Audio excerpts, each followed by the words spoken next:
And just look at everyone and then go slowly up. And if someone wants to follow you, you stop them. Make sure maybe you're the last one and you as this place is sort of also a secure haven where people can go to and be looked into Greek mythology. And we're thinking like basically nowadays we think so much in gender stereotypes, in also like everything has to be labeled, but looking into mythology, all these Greek gods didn't have a gender. They swapped gender all the time. They were very playful with their own genders and everything. So we thought like go back to that, and we just decided to look into like what if these gods are still around, and maybe these the trans community, these people are these gods that are still on earth and they can't find a but now they're pushed out of society. But actually maybe we should look more at them because they're here and we just forgot about them. Maybe we also have these sides to us. Why do we always think in these like boxes? And so these gods are actually meeting here in Successor, which we gave a different name in the performance.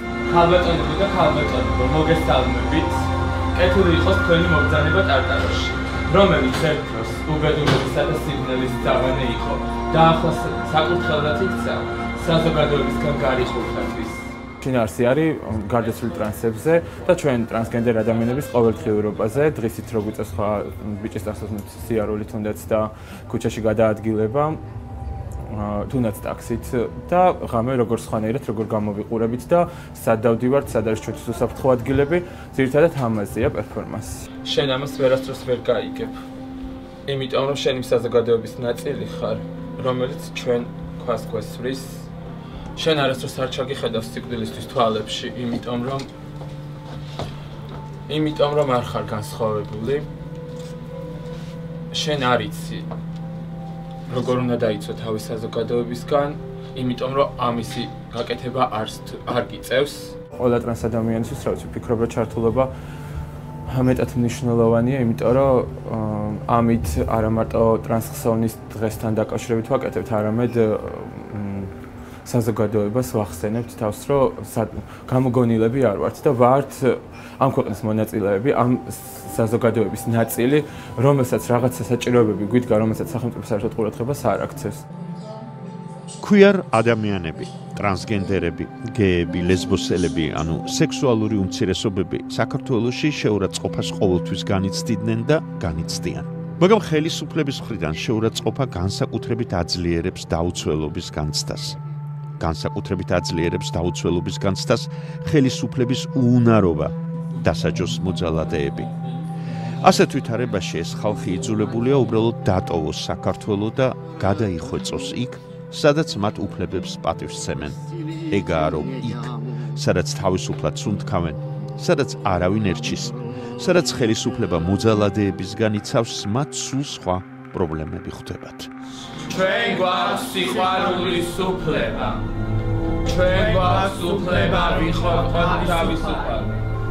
ჩვენ არ გამსჭით და ჩვენ არ გვინდა რომ გამსაჯოთ.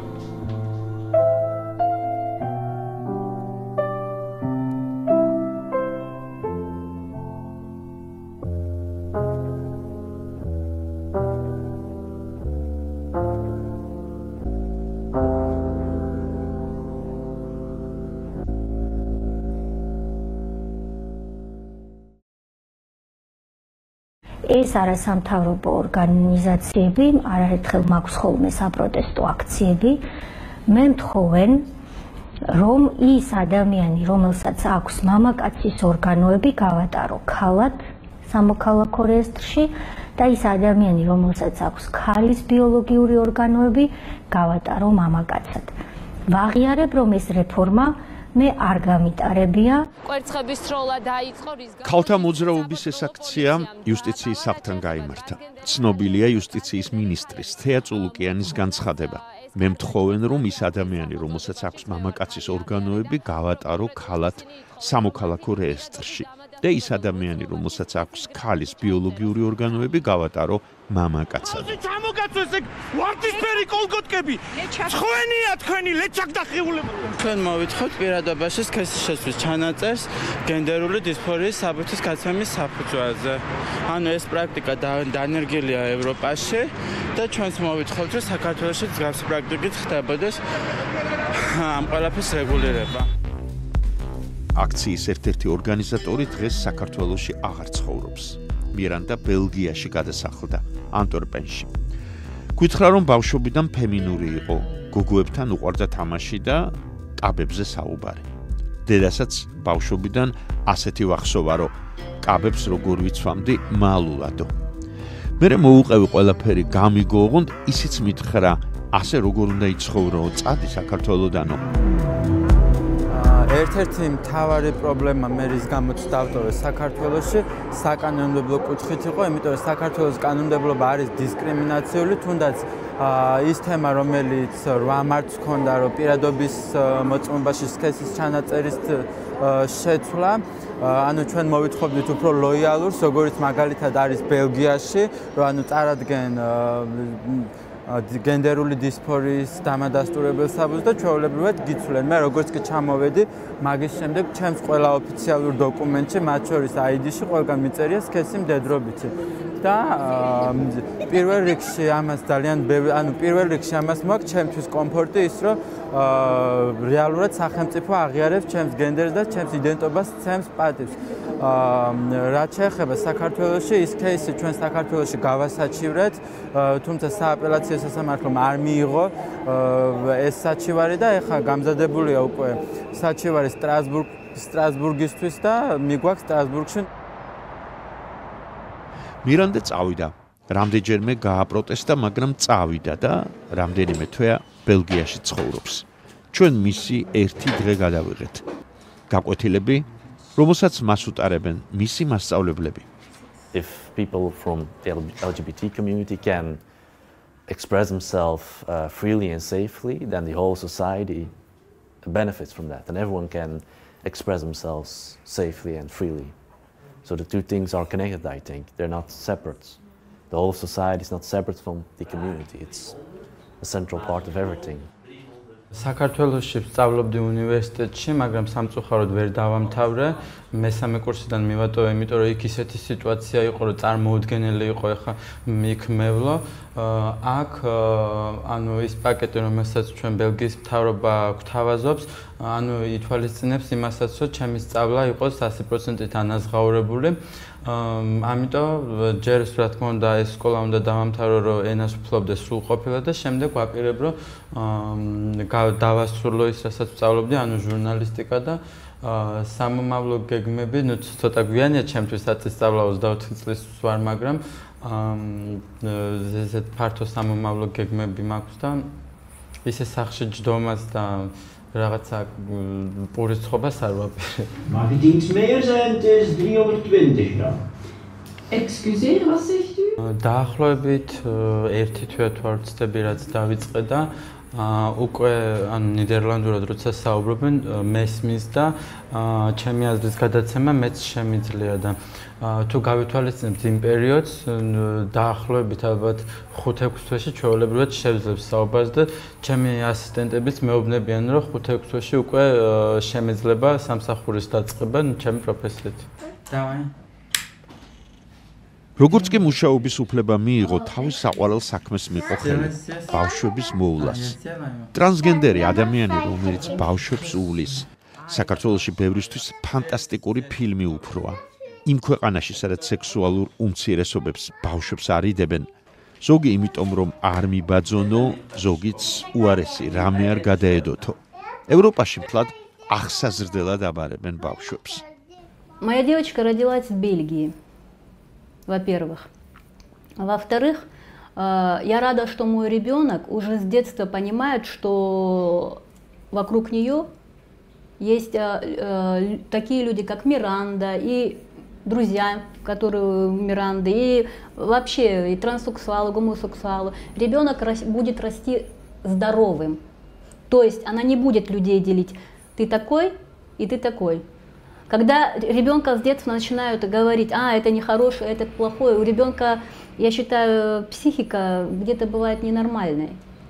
Нет, я рада, что мой ребенок воспринимает как тетя Миранда. Она говорит тетя Миранда.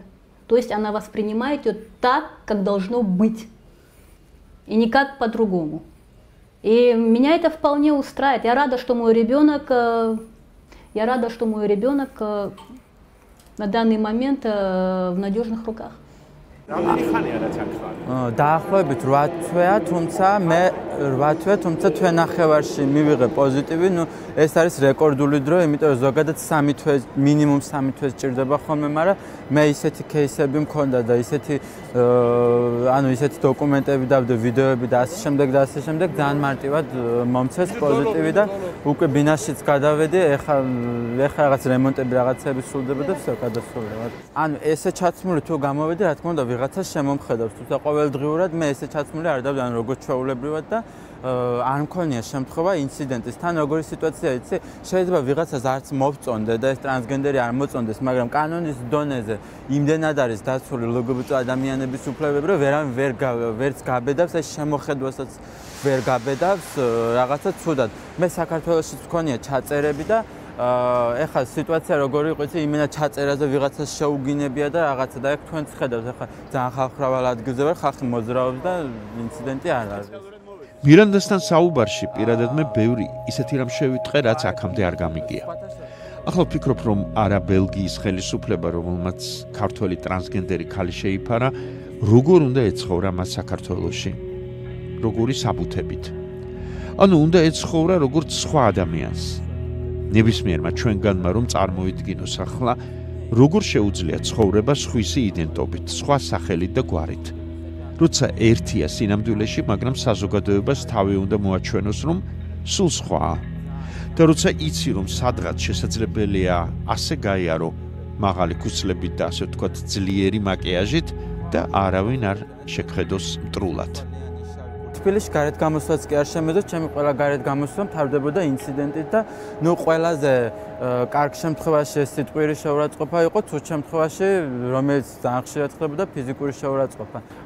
ჩვენთან ევროპარლამენტი ახლა ძალიან ახლოს გვაქვს და ჩვენ უკვე მე ცემზარიც და სხვა აქტივისტები გეგმავთ, რომ ესე მოვაწყოთ აქცია ევროპარლამენტთან და აი ამ ზუსტად იმ სქესის შეცვლასთან დაკავშირებით მოვითხოვოთ და გავაგებინოთ მათაც და მე ვაპირებ აქაც ორგანიზაციებში ვიარ, LGBT ორგანიზაციებში, ტრანს ორგანიზაციებში და მე სადაც ვიქნები აუცილებლად გავაჟღერებ იმას, თუ რა სიტუაციაა საქართველოში LGBT ადამიანებისთვის, რომ ისინი არიან ყველა ფეხის ნაბიჯზე დისკრიმინაციის მსხვერპლი, იგივე სახელმწიფო სტრუქტურებშიც, ქუჩაშიც, ასე შემდეგ და ასე შემდეგ პოლიციასთან და ვაპირებ, რომ სადაც ვიქნები, ყველას გავაგებინო იმ პრობლემების შესახებ, რაც არის.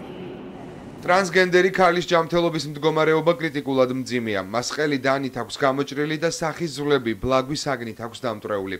დაზარალებული ნიუ ჰოსპიტალში მართვით სუნთქვაზე ყავთ. კულელი თითქმის დაუსჯელი დარჩა. მოკლული საბა ბერიანის დედა მოსამართლე გიორგი დარახველიძეს უკანონო გადაწყვეტილების მიღებაში ადანაშაულებს. 26 წლის ტრანსგენდერი ქალის განზრახ-პროლობაში ბრალდებული სასამართლომ გასულ კვირას უდანაშაულოდ ცნო. ნანა ძამუკაშვილი ვარაუდობს, რომ გადაწყვეტილება მოსამართლემ ზეწოლის შედეგად მიიღო და ბრალდებულს კონკრეტული ადამიანი მფარველობს. ხელში ეკავა ელექტროშოკი და მომატო მარცხენა მხარეს მკერდზე, რის შედეგადაც ნახევარი მკერდი ჩალოჯებული მქონდა. ორივე ხელებით მახრჩობდა, ხმა არ მოიღო, უნდა მოკლა.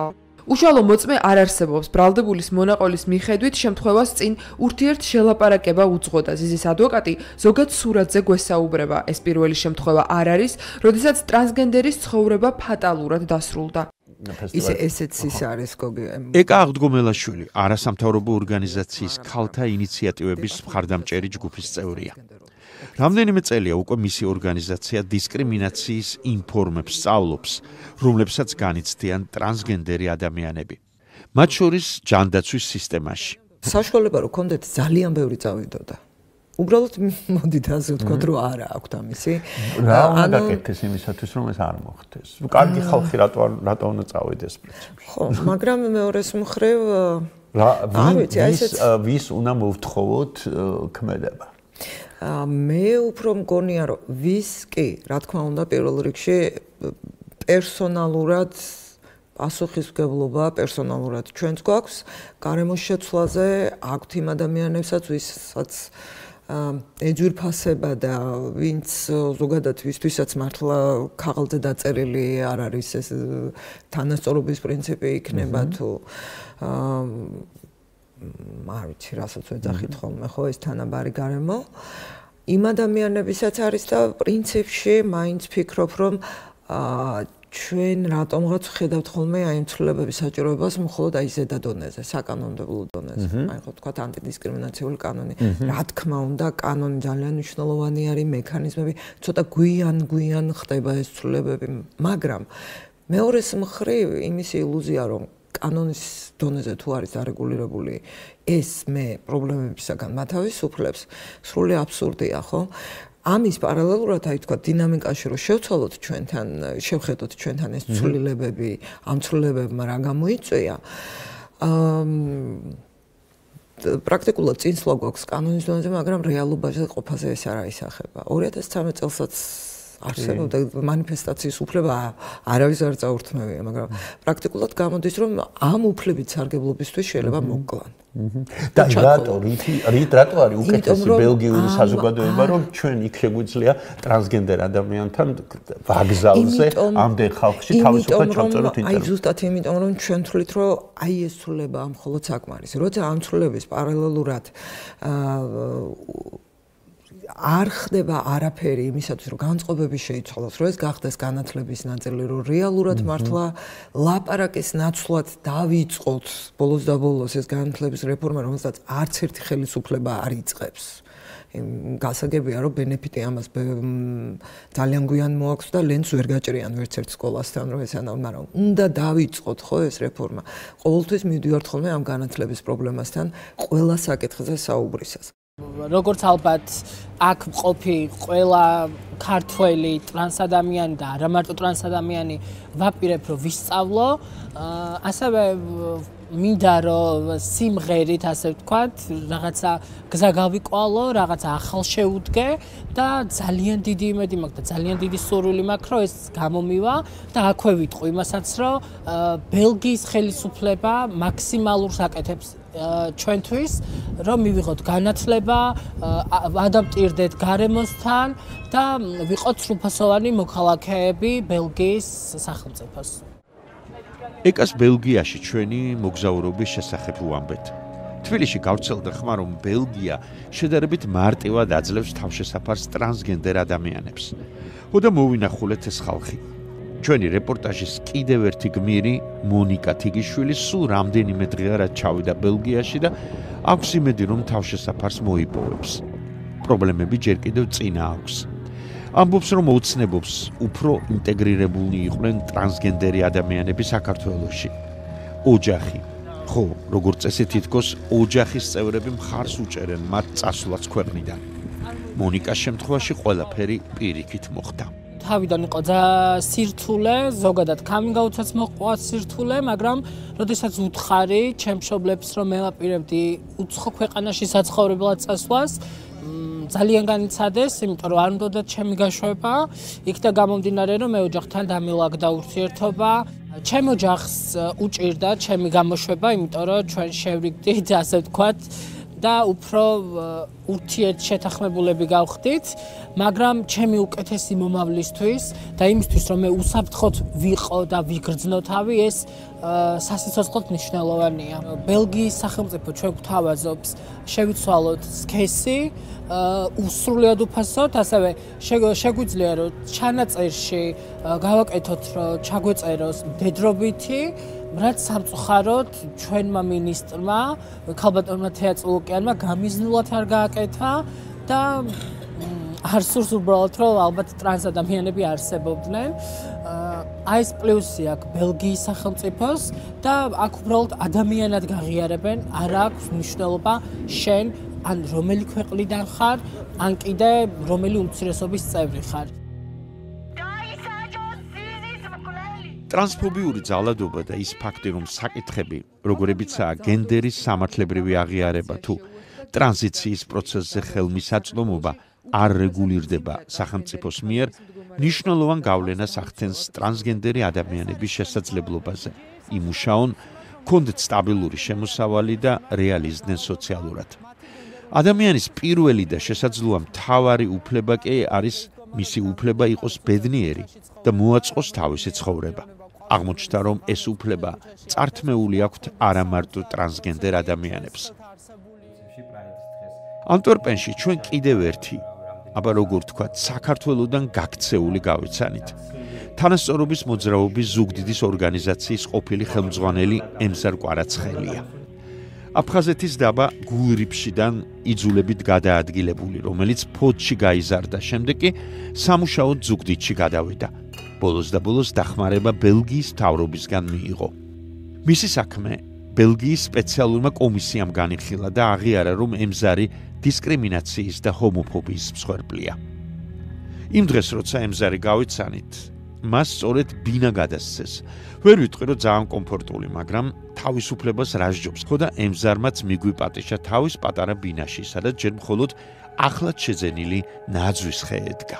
ხალხი მაინც თვლის, რომ აქ ძალიან ადვილი არის ცხოვრება და შენ ახლა მოიწყე ცხოვრება და ხარ კომფორტში და ასე შემდეგ. აი, საერთოდ არა. ამიტომ მინდოდა ჯერ ეს გვენახა, ის სასახლეში არ ცხოვრობ. ცხადია. ხო, და ნუ ეხლა დედასთან ერთად რო ყოფილიყავი და შესაძლოა ყოფილიყავი. ჩემი ბინა. არ მოგაკვდებოდა, ხო, ჩემი ბინა მაქვს. ხო, ბინა და ნუ ეხლა აი ასეთ გარემოში. ნუ გარემო არა უშავს, ეხლა მოაწყობ ამას და მშვენიერი ბინა გიქნება, რა თქმა უნდა, მაგრამ პრობლემები არა გაქვს.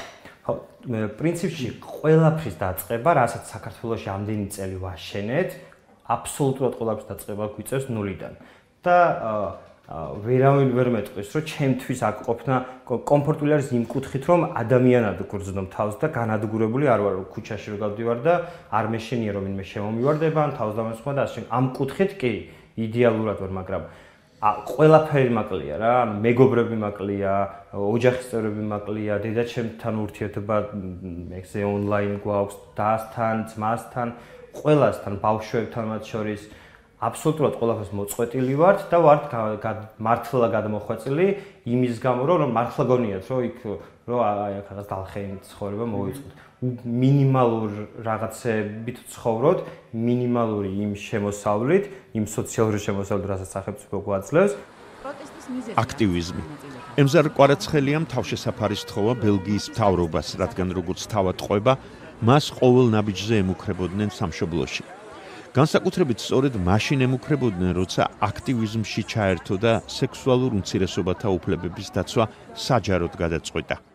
ზუსტად ვიცი, რომ დედაჩემი რომ გაივლიდა ქუჩაში იმ პერიოდში, მით უფრო მეჩვიდად მაინც აქციაზე გამოვდიოდი აქტიურად, ყველგან აქტიურად ჩამდი და ზუსტად ვიცი, რომ იმ დროს, როცა იქ ჩვენს ქუჩაზე გაივლიდა, აი რაღაც კიბეებს ამოდი და ის სირცხვილით კვდებოდა რა იმ პროცესებში, იმიტომ რომ თელი სიძულეს როგორ არ ყველაზე ძალიან მეცოდებოდა დედაჩემი და ყოველთვის მაგ კომუნიკაციაში ვიყავი აქტიურად, რომ პირიქით რაღაც ვაძლიერებდი, რომ პირიქით მეც მაგარი ვარ და შენც მაგარი ხარ, რომ ერთმანეთი გვყავს ჩვენ და ერთმანეთს ისე ვაძლიერებთ და ხშირად ჩავდიოდი და ჩასვლა მიწევდა, რავი, მართლა ეს სპორტით მიწევდა ხოლმე ჩასვლა, იმიტომ რომ პირველ პერიოდში რთული იყო მან რაღაც იქაურ უბნის ბიჭებთან კომუნიკაცია, მისალმება ან რაღაცებს მსგავსი, უბრალოდ გამოჩენაც და ძირითადად ხამე ჩავდიოდი ხოლმე, რომ დედაჩემი ან ტაქსიდან რამით, დედაჩემი რომ მენახა, მესაუბრა ცოტა ხანი და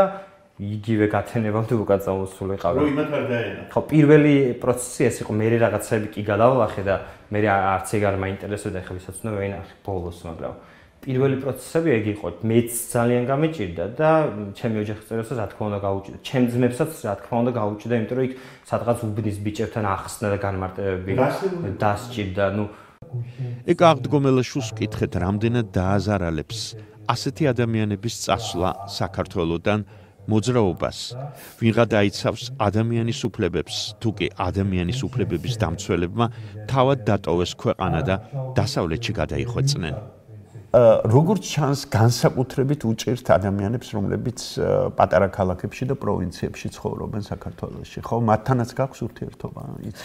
რა თქმა უნდა და თავისთავად ცხადი არის, რომ ზოგადად ასე ეს არ არის მარტო ჩვენი ქვეყნისთვის დამახასიათებელი, როგორც წესი, დიდი ქალაქები უფრო ტოლერანტული არის ზოგადად მრავალფეროვნების მიმართ. ძალიან პრაგმატული მიზეზი აქვს ამას და ახსნა შეიძლება მოიძებნოს, იმიტომ რომ მრავალფეროვნება ისედაც არ აქვს მნიშვნელობა, ბევრ ადამიანს ნახულობს მისგან განსხვავებულს, ასე ვთქვათ, ხო? პოლიტიკური შეხედულებებით იქნება, კანისფერით იქნება, რა, ну, ყოველ შემთხვევაში ტურისტი, სიჭრელეს ეჩვევა მისი თვალი. და ძალიან ძნელი არის ვთქვათ, აი იმ პატარა ქალაქებში და სოფლებში, მაგალითად, სადაც ეს მრავალფეროვნება არ არის ერთი, ხო? და მეორე არის ის, რომ ხელის გულზეა შენი ცხოვრება. და აი ეს ერთგვაროვანი გარემო ძალიან გაკონტროლებს, ასე ვთქვათ, რომ გახადო ასე ვთქვათ, მოგაქციოს იმ რაღაცა საერთო წესში, არ დაუშვას, კონტროლის მეტი მექანიზმი აქვს, როცა საზოგადოება არის პატარა, თემი როცა არის პატარა, ხო? და უფრო ძნელია ეს წნეხი, უფრო ძლიერი არის აი ყოველდღიურ ყოფაში. და ამის გარდა ვთქვათ აქტივიზმსაც რაც შეეხება, ეხლა მართლა არის ასეთი ორგვარი დამოკიდებულება აქტივისტების მიმართ, მაგალითად ერთის მხრივ, რა თქმა უნდა, გულდასაწყვეტია კი არა და ვთქვათ აისახება ესეც ხო, ასეთი კარგი ბიჭი აღარ არის თბილისში და არის მუზეის აქ. ხო. მეორეს მხრივ, რა თქმა უნდა, პატივისცემ ყველა ადამიანის არჩევანს, ხო, ეხლა ვერავის ვერ დაავალებ ერთ სამოქალაქო გმირობას, ვერც იმას მეორეს მხრივ, ძნელი არის რომ მის ადგილზე წარმოიდგინო თავი, ყველანი სხვადასხვა მოცემულობაში ვარ, აქტივისტების კი განსხვავებით ჩვენი მდგომარეობით. ესეც გასათვალისწინებელი. საქართველოში სხვათა შორის მეც რო წამოვედი, ემზარიც რო წამოვიდა და ანუ აქტივისტები, ძალიან ბევრი აქტივისტები წამოვიდნენ, თვითონ ჩვენი ასე ვთქვათ თანამებრძოლებისგან აქტივისტების მხრიდანაც იყო ძალიან ნეგატიური დამოკიდებულება, თუმცა ჩემ შემთხვევაში ახლა მე ჯერ ერთი საქართველოს, ანუ ბელგიაში სამუდამო დარჩენას არ ვაპირებ.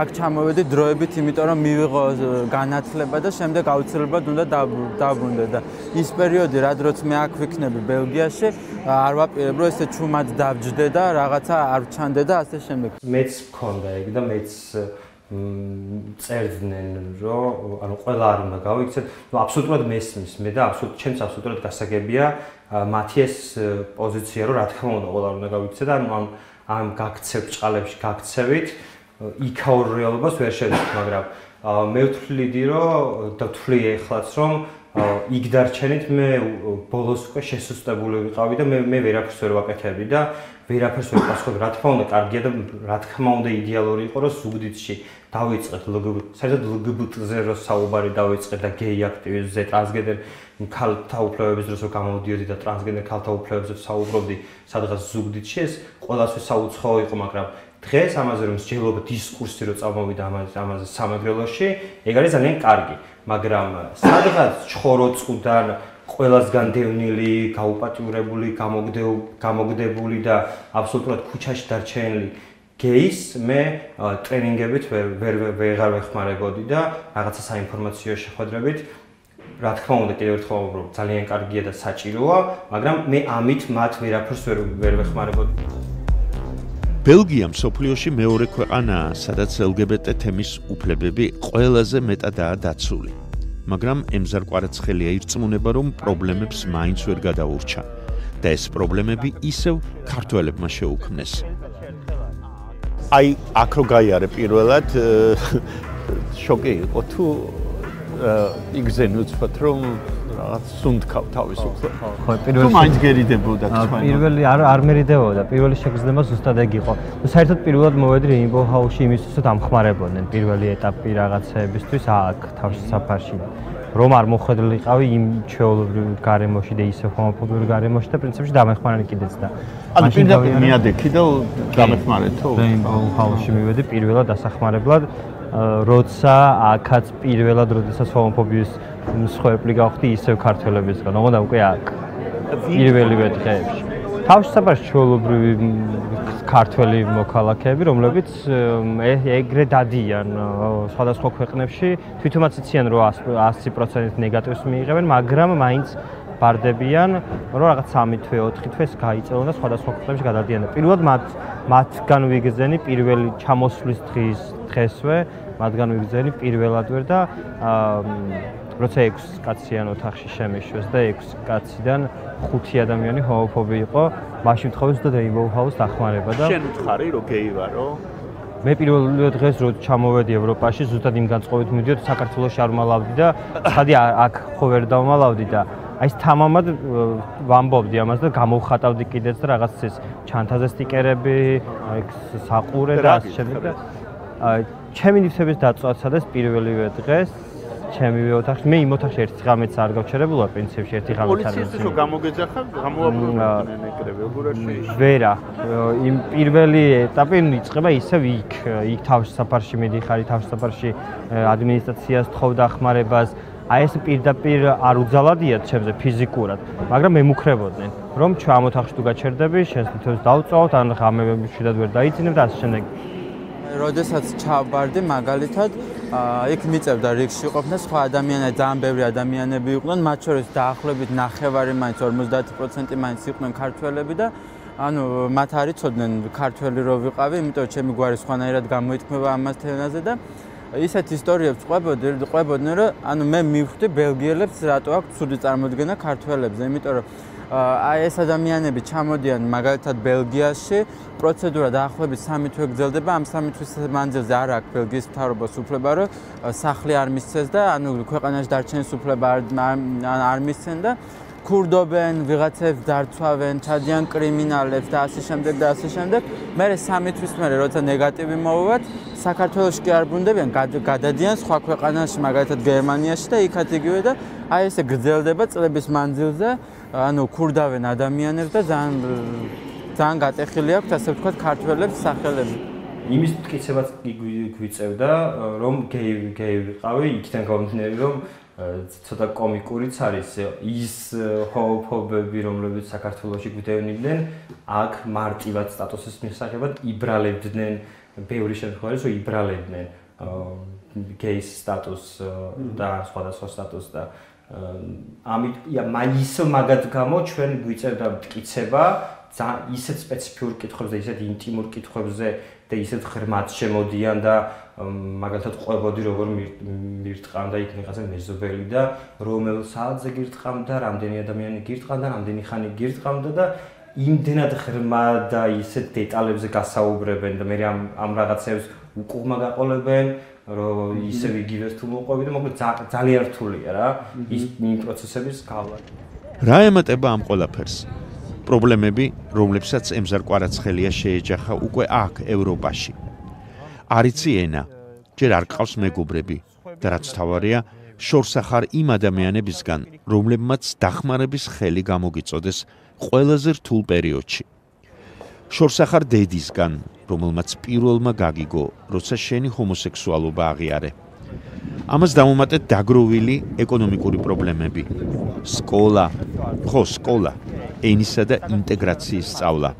ყველაფერს ამას თავისუფლება და უსაფრთხოების შეგრძნება გადაწონის. გადაწონის ის, რომ ადამიანები ევროპაში სხვისი პირადი ცხოვრებით არ ცხოვრობენ. ასეთ სიტუაციაში თუ ყოფილხარ? კი, ბევრჯერ ყოფილვარ. სკოლიდან მოყოლებული ყოფილვარ, როცა სარკის წინ მივარჯიშია, რომ არ ყოფილიყავი ფემინური და პრინციპში დავძლიე და გავხდი ის ვიც უნდა და რომ გამختارიყავი ჩემს სოციუმში ხალხს რაც უნდა გამختارიყავი ეგ გავხდი. იმიტომ რომ ხშირად ვიყავი სკოლაშიც მათ შორის ბულინგის ხორბლი, მაგრამ სარკის წინ მეცანიო გაჭრა.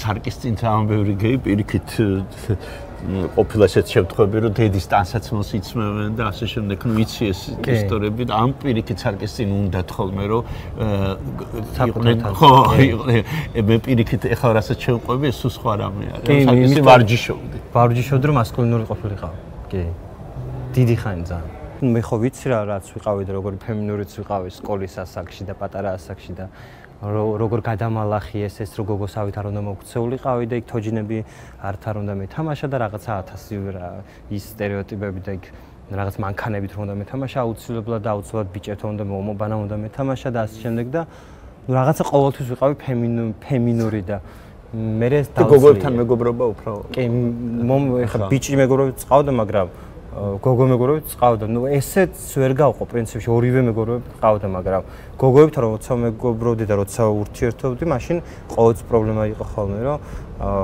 გოგოებთან რატო თამაშობდა ეს ახაც გოგოს თამაშობს რატო თამაშობ ეგ პრობლემები მქონდა